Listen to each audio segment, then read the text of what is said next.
It's nice to see you again, Westchester. It is Friday, February 23rd, 2024, and I'm Benita Ties with the Westchester Chronicle.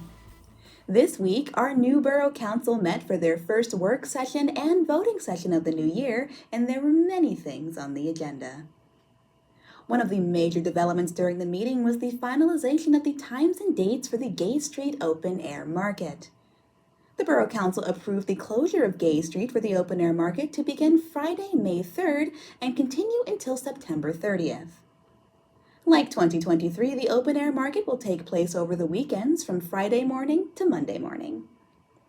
And as for the discussion of the possible gates that would be located at the ends of Gay Street, they are still being redesigned and will hopefully be ready to install by fall of this year. Council also approved the 2024 to 2028 labor contract between Westchester Borough and the Westchester Police Officers Association. It was passed in the consent agenda.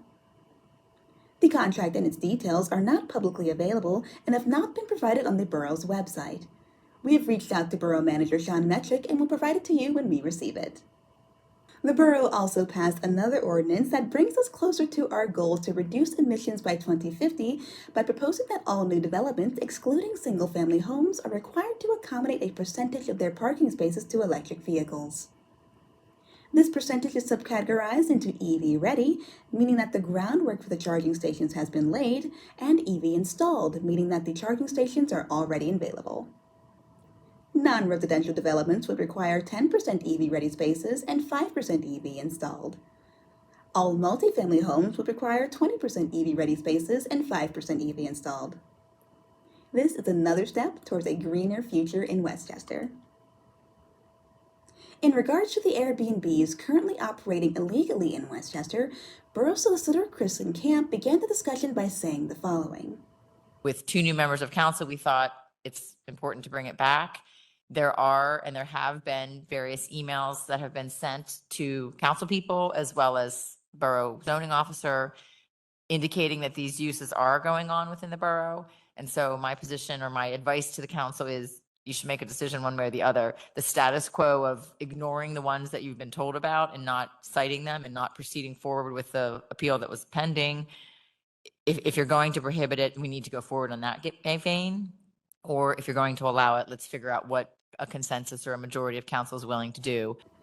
Parking, neighborhood safety, and the economic benefits to the borough were major discussion points. No decisions were made, and the discussions will continue next month after the council has time to review the work of previous councils on the issue. What are your thoughts on Airbnbs in the borough? Let us know in the comments below.